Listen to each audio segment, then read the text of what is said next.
ladies and gentlemen. Welcome back to the Deep Dive with E and K. I'm E. And I'm Kay.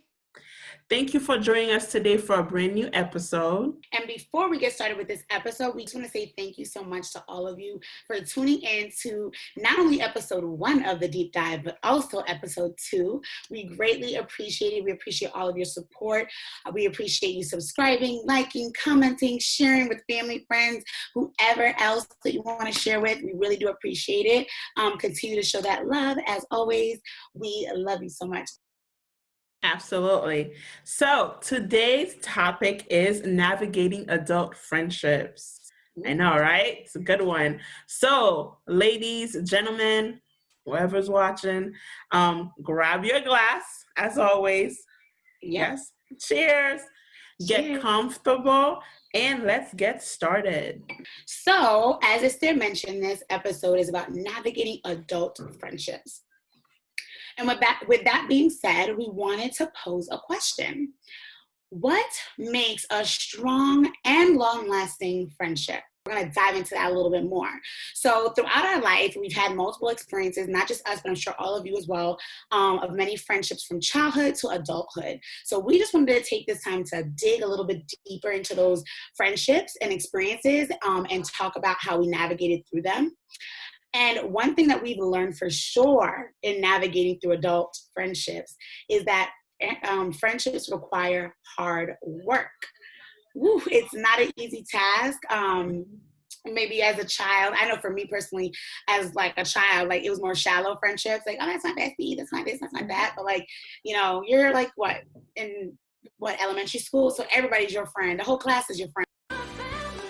So it's a little more shallow, but I feel like as you grow older and you create more bonds, you realize that you can't put in the same superficial work that you put in elementary school. You actually have to like be consistent and like try as hard as you can to call the person or to check on the person or to hang out or to inquire or to, whatever it is, communicate, like, spend time together, all of that stuff. Like you have to do so much more than you could have done in elementary school. Cause I remember going like, summers and weeks without talking to people, and then we get back to school and it's like, hey girl, hey bestie, and it's like, girl, I haven't seen you since June of last school year. But we didn't have to put in as much work. At least I didn't have to put in as much work. But now that I'm navigating adult friendships, there's definitely a lot more work that needs to be put in.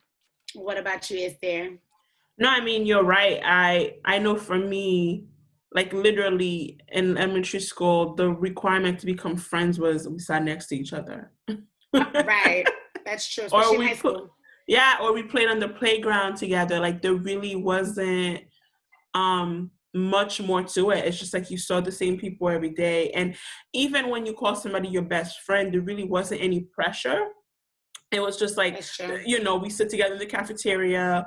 We just talk during school, and that was really it. But I think the hardest friendships have been in my 20s. Like that's the most work I've had to do to really be intentional and attentive and do work to really make it work is in my 20s. Yeah, that is so true. Same here. Like, and I'm sure that's for everyone else too. Like, that has been the most, even if it's just one friend and it's not like more than one friend, like you and that one person you call your bestie, like you started to put in a lot of work to maintain that status of best friendship or whatever, best friendness, whatever you want to call it. So yeah, but what we've also like uncovered in that is that just from our experience, again, there are other ways that, a strong friendship can be built and a strong lasting friendship can happen. But what we found is that there are like 3 top important things that a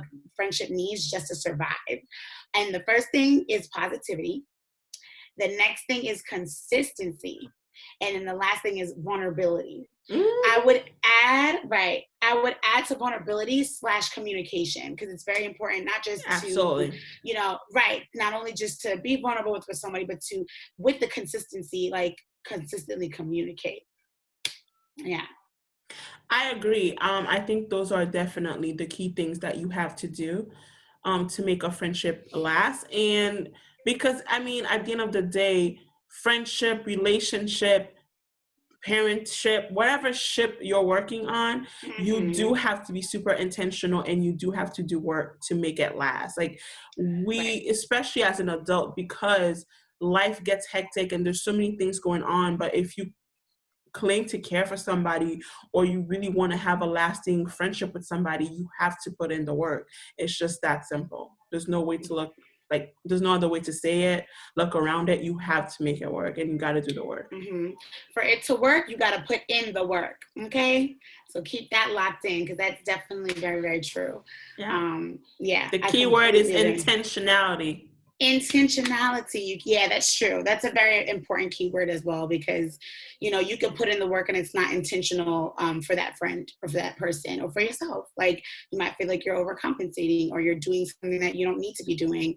So you have to be very intentional about being able to be like, okay, like if this person is my friend, how can I meet them where they are? How can I really establish a friendship that feels purposeful, and not just like, yeah, that's my friend, like that I just kiki with from time to time. Like you want to be very purpose driven when you have people that you call your friends. Absolutely. Yeah. And if you find that you are hitting roadblocks and having issues in these areas, it's probably because you're not doing one of these very things we just mentioned. That's true. And so with that, we're going to talk about like our very personal experiences about some of the roadblocks and challenges that we've hit the past couple of years when it comes to friendships. Like even with each other, we have that much, literally we have tea for you today, because even me and Esther on this platform right now, we've had our roadblocks, we've had our situations, and like we're here to tell you about that too. So absolutely. I mean, I think like the most work I've had to do when it comes to friendships has been within the last couple of years. Like I feel like it was just much easier to get over stuff, like because high school drama was like but like when you're in your 20s, it did require a lot of work. So we're really gonna talk openly and honestly from our personal experiences with you today, and we hope this helps you, and also you can do the same. So yeah, I've had friendships that have been tested to a point of like they test who you are. They're tested as in like they're tested to the point of like, are you guys really friends? But they're also testing in that they test who you are as a person. And like you have to really think like, hold up, like am I like who, like am I like just letting someone like walk all over me? Like am I like letting this person kind of like push me off a ledge kind of thing? So like I've had those kind of friendships where it's like, what is it? Fool me once, shame on you. Fool me twice, shame on me. Let me tell y'all, I went as far as fool me 3 times. What is that? Like, does anybody tell you what happens when you get fooled 3 times? It's like, I don't even know what to say. Like, but it was definitely a double shame on me, because it was like, really though, like, so I've had, situations with friends that I wish the best and I wished well, like no grudge on my end at all. But I just know that my character was being tested. My ability to love and be a good friend was being played a little bit. And like, that wasn't cool. So that definitely does happen. And, navigating through adult friendships that are, tested in that way is very important. Like you have to think about like, is this the kind of friendship that I want in my life? Does this friendship serve me purpose? Does this person serve me purpose? Like it doesn't, just because you decide to end a friendship doesn't mean that you're a bad person or that you're a virtual person, but rather you're doing what's best for you and for them. Because to some degree, being their friend might be enabling them. Being their friend might make them feel like they can just consistently try to play you, consistently try to use you as a crutch, or whatever it is that they're doing. They're going to feel like it is okay. You have opened the door. You have allowed it to happen. They can walk in and out, in and out, in and out. And one thing that I've struggled with my friendships too, or like friendships that have not gone so well, is just this ability that people feel like they can walk in and out, in and out, in and out of my life. And I don't like that. Like that I be, especially because I put friendships at a very high pedestal, at least used to. Not used to. Right. That's right. I mean certain friendships. There's certain friendships that you're like, yeah, because I gave myself this told myself this quote, like, you put people too high on a pedestal and you can't reach them because they're just so far gone. You got them all the way up there. You're glorifying this friendship and you can't even reach it anymore. You can't reach them because you're not tall enough. You haven't grown. They haven't grown, or they've grown too much, or whatever the case is, or it's just the separation is so real that you can't even reach them anymore. So that's why, like, I had to be mindful of putting people on pedestals. But my biggest thing was like people walking in and out and feel like they had that ability to just kind of like enter when they want, leave when they want, enter when they want, leave when they want, apologize when they want, leave when they want, play me when they want, leave when they want. That whole cycle, like, that is what I mean by friendships being tested, and how it would test you and make you realize like no, 3 strikes and you're out, or not even the next friendship, no strikes and you're out. Like, just, it is what it is. But I had to definitely learn that, like, I cannot allow people to have that kind of access to just be like, I can swing open the door when I feel like it and I can leave if I want to, and then I can swing it open again and be like, hey girl, hey Kiki, bestie, and then I can close the door again. Like, no, it's no, not at all.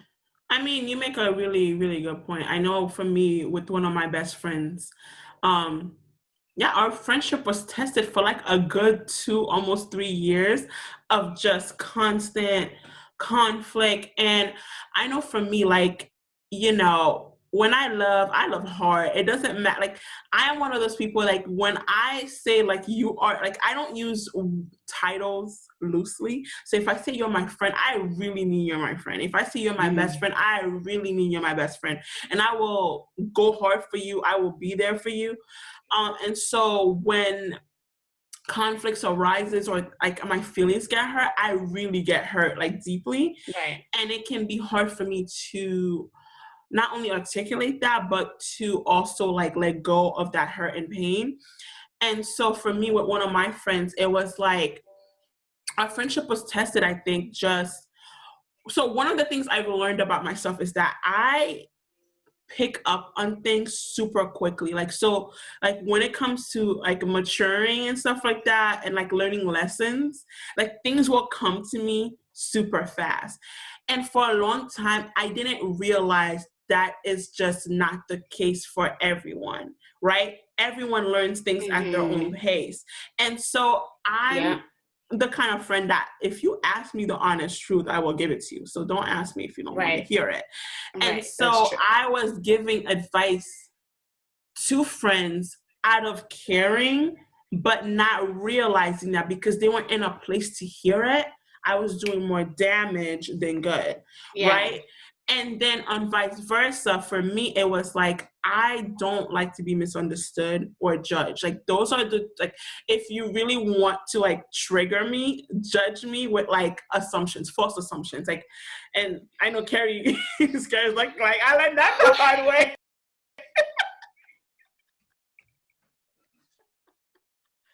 Okay, go you ahead. might need another bottle. But, like, if you, I really, like, if it's the biggest trigger for me is to approach me with assumptions that are not based on fact. Like, I really get so mad and heated. It's like a different version of me comes out. Because I always tell people, like, you've never seen me mad. We're like, oh no, I'm not. I'm like, you've seen me passionate, you've seen me annoyed, but you've never seen me mad. Like, to see me mad is like a different level. And so for me, with the person I'm speaking of specifically, like, our friendship was tested because I felt judged, and I feel like there was a lot of assumptions that was being made about my life without ever asking me, like, questions. And I also don't like loaded questions. So it's like, I'm one of those people, it's like, if you know me, don't ask me certain questions, because I feel like if you ask me certain questions, then you're asking me based in judgment. And for that person, they also felt judged by me because I was giving them advice, or, like, thinking I'm being a good friend, when for them, they felt like I wasn't understanding where they were at, understanding their situation. And so the miscommunication that was happening between the two of us caused our friendship to be tested. And it took literally like 2, almost 3 years for us to come to the other side. It was like we tried talking and then it failed. We tried talking and it failed, and then something else would happen. And it was a constant like conflict, and it was like, yo, I love this person and I want it to work, but we just kept missing each other. And for a while I was like, yo, maybe we're just not meant to be friends, maybe this is just not meant to work out. I mean, thankfully we are like way past that and on the other side, but sometimes the test is just that simple. It's just miscommunication and not understanding and Yes. seeing each other where you are currently and judging each other based on who you were when you got to first meet each other versus where you are currently in your life. I'm going to take a sip on that. Yes. And can we just actually, hold on. I think that is just perfect timing for us to slide in here with this additional point or moment of experience.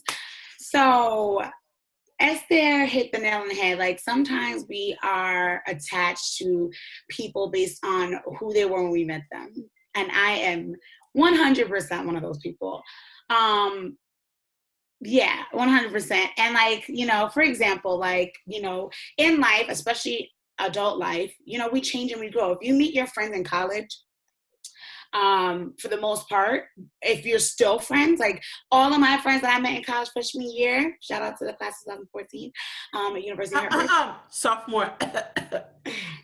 And Esther. We are still friends, and it's been 10 years since we've met each other. And for me and Esther, it's been 9 years since we first met each other, right? But here's the thing, though. That made me feel so old. I'm sorry. Yes, welcome to the club, sis. But when you first like meet these people, we're all 18, 19, right? Yeah. Maybe babies. 17 going on 18. Yeah, we're babies. And we're also excitable. We're ready to like tackle the world, drink, hang out, party. We're by ourselves. We're living on our own. We're independent. We live in the dorms. Like we are just like turned up and ready for life, right? So we bond on those things, right? And then as we move on throughout college, we continue to bond on those things. And then we graduate. And when you graduate, that's when more of the reality settles in. And like with that comes life changes, and life changes could be like you have a career that takes over your ability to communicate with friends. Like they be like, yo, this girl never picks up her phone. At one point in my life, and Esther could attest to this, maybe she can. Hallelujah. Let me tell you, Carisha, if you were dying, don't call me. I wouldn't pick up. Told you that. I was like, if I had one last phone call, you would not be it, because I would be a wrap. Like I would have been a wrap. You got better. You got so much better. I got so much better. Like, seriously though, like thank God for growth, because I was trash. Like I was a trash friend. Like, mind you, I was a great time. We could all like call each other Kiki, but if I didn't want to speak to nobody that day, I don't care who it was. I was like, I ain't picking up the phone. And Esther was my best friend. She is still my person. And like I have so many other friends, like and best friends as well, but they would call my phone and I'd be like, I'm gonna fake sleep and be like, hey girl, I was sleeping. Like that was back in the day. This time if I'm sleeping, I really am sleeping, y'all. So just for the friends out there watching, like, that's what you're doing. You're gonna get a text message. I know, they're gonna be like, oh girl, really? No, but for real though, like now as a grandma, I'm actually sleep, like for real. But yeah, like, the life changes of career, or if, you're dating and you're an adult, like life or post-college life. When you're in college and you have a relationship and your friends are around, it's easier because you can go to the dorm, you can go there, you can go there. You're always in constant connection with your friends. But when you graduate college and you're in a relationship, it's a little different. You kind of end up tailoring a lot of everything that you do to that relationship, and then it ends up being that like you may not hang out with your friends as much and consistently as you normally would, and that's where intentionality comes in. So yeah, like, life changes can also test relationships and test where you are in relationships. Before I speak to a specific example as there with us, is there anything you wanted to mention about life changes and testing relationships in that way, friendships in that way? Yeah, I mean, I definitely want to say that, because I actually think this will help give context to us and what happened with us is that, good. So when I came into college, like, what many people didn't know, because this was my fault, right? Because I didn't say this. Yes, it was. Anyways, what people didn't know is that I am a homebody. Like, honestly, most people are going crazy during this quarantine. I am chilling like a villain. Like, I love being at home. Like, I like to go out, don't get me wrong, because I do like to go out and I like to travel and I like to explore, but like when I'm the most comfortable is when I'm at home. But I had made a promise to myself that, hey, going to college, you're going to be more outgoing and be more open and try new things and step outside of your comfort zone. So many of my friends, even us, like we connected through being resident assistants, but we also connected through partying and going out and exploring whatever. And So boys, let's be real, boys. Yes. That's a conversation for another day. But yeah, so that's what many people got to know me as. And so senior year, by the time I got to senior year, I was tired. Can we just hold on? Can we just pause? I graduated by that time. So yes, you did. This turned up life was like this because she was like, "Ooh, okay, she's gone," kind of thing. That's how I felt. But go ahead. No, but I remember with my friend Ashley. Shout out to Ashley. Hey girl. We literally looked at each other when it was like, yo, we are seniors. We cannot go out like grandmas. We gotta step it up. And so I stepped it up and did that. But after that was done, I was like, listen, I actually really don't like the club. I don't like crowded places. I like get super uncomfortable with crowded places. Like, I don't even think people realize it, because even when I was at the club and like party places, I was always in the location that wasn't crowded, where I could have my own space to move around, close to exit signs. Like, I just get super uncomfortable in those kind of spaces. So for me, what some people, like if you had gotten to know me in college, what could have been perceived as, oh, she's changing post-college, right? And then also with me being in a relationship, like I think like a year after I graduated, it looked like, oh, you're changing in your relationship. This is a correlation, where it was more like, no, I'm going back to my normal self because I'm tired of partying. I can't drink like that. My stomach is like, no, this hard liquor gotta stop. And I don't like partying like that. I can go out once in a while, but really, I'm a homebody, and I'd rather just go to brunch and have a deep conversation with you over wine than be at nobody's club. So right. That is true. I think but I never, and I'll take ownership for this, articulated that from the get-go. So it created this perception of me changing as an individual, where it was more like, no, I'm just being myself. Yes, it definitely did create the perception of change, because I felt that. I felt that she changed. I did. I felt that. So I felt that for multiple reasons, though. So I felt it for the reason of the fact that you were going back to your normal self and it wasn't clearly communicated, this is always me kind of thing. But I also felt it because there was a specific time in my life where I feel like I needed her in the way that I had her in college, and that wasn't the same. So for to just like be transparent, I was dating a guy. This is again my last relationship. When things were getting rocky with us, first of all, when things were good, Esther had her, first of all, I dated my boyfriend first at the time. She dated her boyfriend like at the time, her boyfriend a couple months after. Like, so we were like bonding on that, like, yeah, girl, you know, my man, this, blah, blah, blah, whatever. So when Esther would kind of be more like focused and zooming into her relationship, it didn't bother me because I was focused and zooming into my relationship. But once my relationship started to take a turn and like kind of dismantle and like things started to unravel, I really looked to my best friend, my person, to be that like confidant and that, you know, solace that I can get to give me advice and to really support me. And like at that time when things weren't going well for me, I didn't feel like she was giving me what I needed at that moment. But in college, when I was dating another guy, I felt like she was able to give me exactly what I needed when I needed it. Like sometimes I didn't have to speak. She just kind of was able to just speak for me and be able to like do that, like do have a way of like not giving me advice to say you should do this or you should whatever, but like having a way to kind of understand what I'm going through and give me just what I needed to get me through whatever I was dealing with. And I feel like that wasn't the case as much now, and I blamed it on her life change as far as being in this new relationship. It's a very strong relationship, like rooted and grounded, something that I craved. And I remember in our first episode we talked a lot about comparing yourself, and I did mention a story about how I compared myself to Esther and like how, you know, she had a thriving relationship and I was like, yo, what's going on? Like, why? That's what I want and that's not what I'm getting. This is exactly what I'm talking about.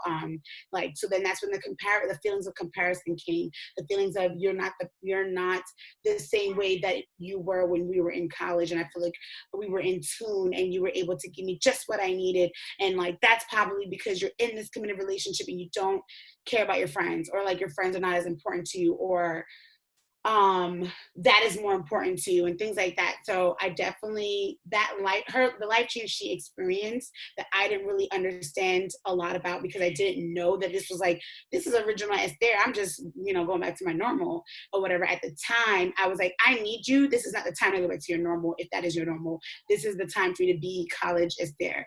I had to understand at the time, which I didn't because I was not in the right headspace to understand this, that Esther, the person, the human being, never changed. She was always the same. I wasn't in a place to receive what she was giving me. But because my head was clouded with whatever I was going through, I was like, she a bad friend. Like, I put her on this, like, I was bugging, like, for real. I was like, I put her on this pedestal, and now I feel like we're going apart. Like, I remember when in January, and it's funny because it was January 2020. Guys, this is recent. Like, I'm not telling you things, like everything I'm saying was not that recent, but what I'm about to say is recent. Like the feelings of like, we're drifting apart, you don't get me the way that you used to. Literally, we just had a conversation about this in January 2020. It is now May 2020. So please understand that like, we had to do our work. We had to be intentional. We had to figure this out, because then we wouldn't be here on a podcast with you, because I wouldn't think that she could connect to me in the first place. But in January 2020, I remember us having a conversation, and essentially that conversation was like, she is the same person that I met in college. At the time, I wasn't in the place to receive what I thought was the new Esther, because of her life changes, because my relationship sucked. I was like, she's in her relationship, that's more important to her, or whatever, point blank period. But I had to realize like I wasn't in that place to receive that at the time. We had a conversation about it. I remember crying about it with her, because I was like, you are my best friend. Like, I don't like to feel this feeling of like, we are drifting, we're separating. Like, you don't get me. Like, you are my person. Like, I mean, girl. So like, and I have other best friends, don't get me wrong. But like the level in which as they were able to get me, like, I was like, dang, am I losing that? Like, that's crazy. Like, you don't find people like that in like the world. Who was telling me that like, I'm here for you. Like, I'm the same Esther that you met. I know that you are not in a place right now to hear that and receive that and welcome that. And I'm here waiting for you when you're ready to get to that place. But definitely that was hard. We had some unspoken expectations. At least I had unspoken expectations of Esther.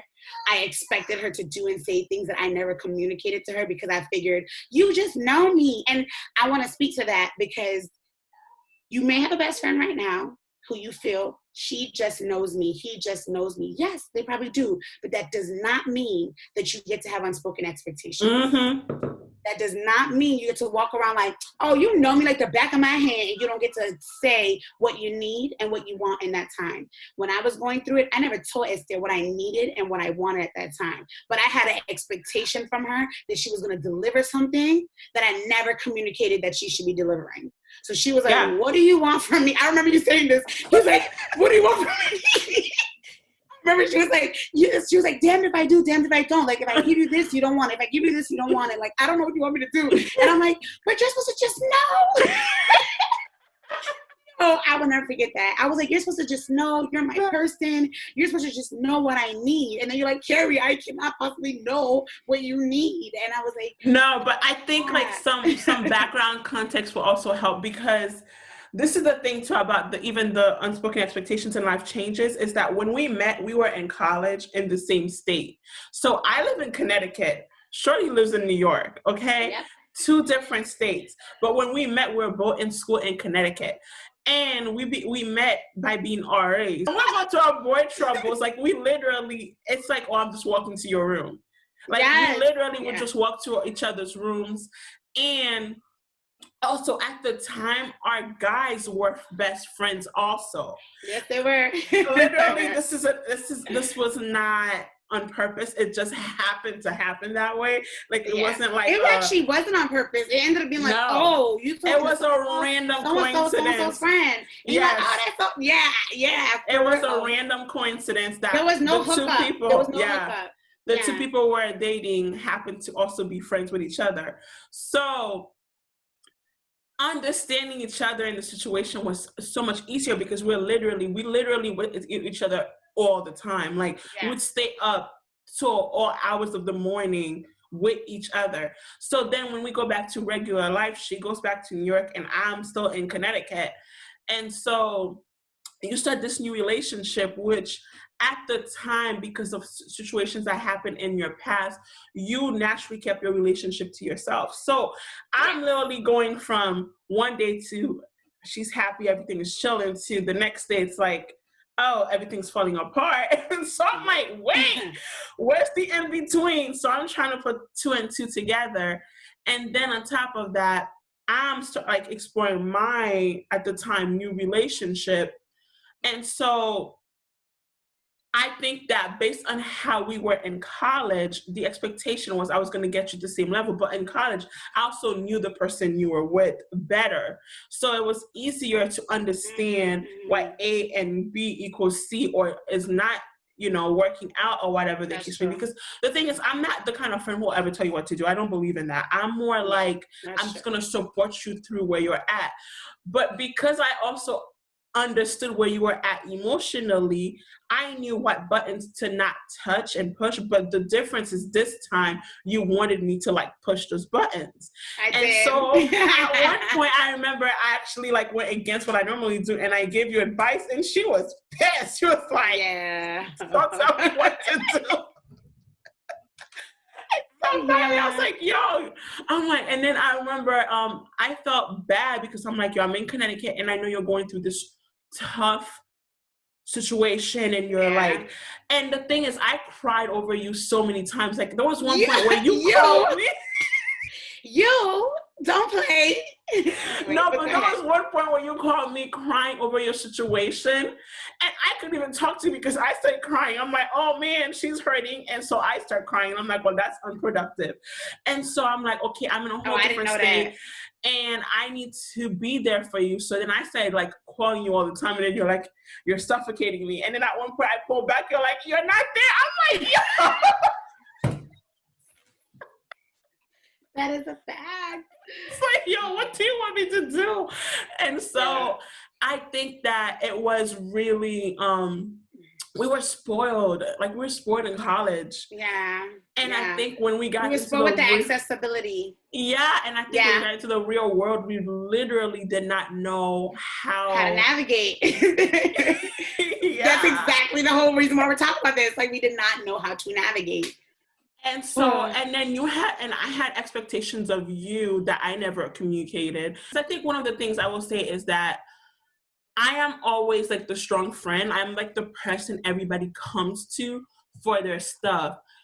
But I really sucked at saying, hey, I actually need you too. So I would Yes, she did. So I would never say, I'm not gonna lie. You I would never say, hey, Carrie, I'm like, I need you. But I expected you to just be there, which was completely unfair because I would never say, hey, I need this and I need that. And I just always like, and I would just feel away. And I remember, oh my God, it was your birthday. And I sent you like, we were in such a like awkward place. I was like, I don't, and I had sent you a message about not being able to come to your birthday. And then you called me up like, bitch! I did it. This was last year, bro. No, that was 2 years ago. No, this is, Yeah. it was a salty patty. Oh my God. Call me a potato chip because I was Lay's, like Lay's.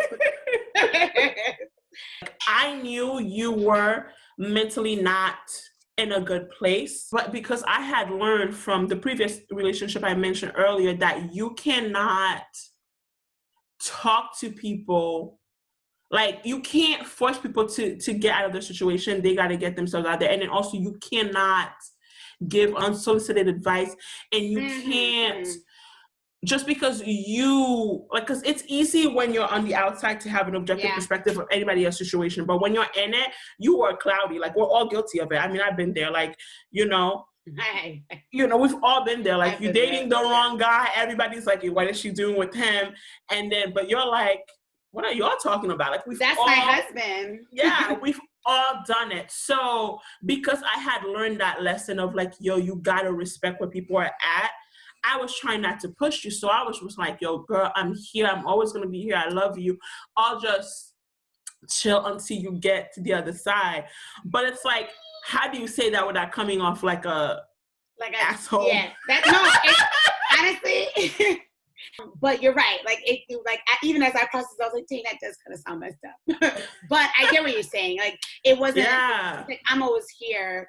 But it's almost like I'm always here when you're ready, I'm here, versus like, I'm here, you're there, get your life, come to me. No, it was more like, I'm here, like, and I'm always going to be here. I know that you are not in a place to process that, but when you when you've processed that, I'm here, and absolutely, I'll be there for you.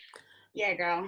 So we say all that to say that, like, you do have to, even if it is your best friend, your person, like, we always joke that, she's the merited grade to my Christina Yang, but you still, even with the closest person in your life or not, you still have to be very clear in communicating what the expectations are. So we have so many great topics. I mean, like, this conversation can go on and on and on. And because of that, we're actually going to pause here and like try to come up with a part 2 of this conversation, because it is so juicy to just think about how to navigate adult relationships and friendships, mainly friendships, in your adult life. So we're going to come back next week with a part 2 of this series. So hope that you're able to join us. Don't forget to subscribe, link, comment, and also share with your friends who also would like to hear about how to navigate adult friendships in their life. So thank you so much for listening to part 1 of this. Stay tuned next Friday for part 2. Bye. Bye.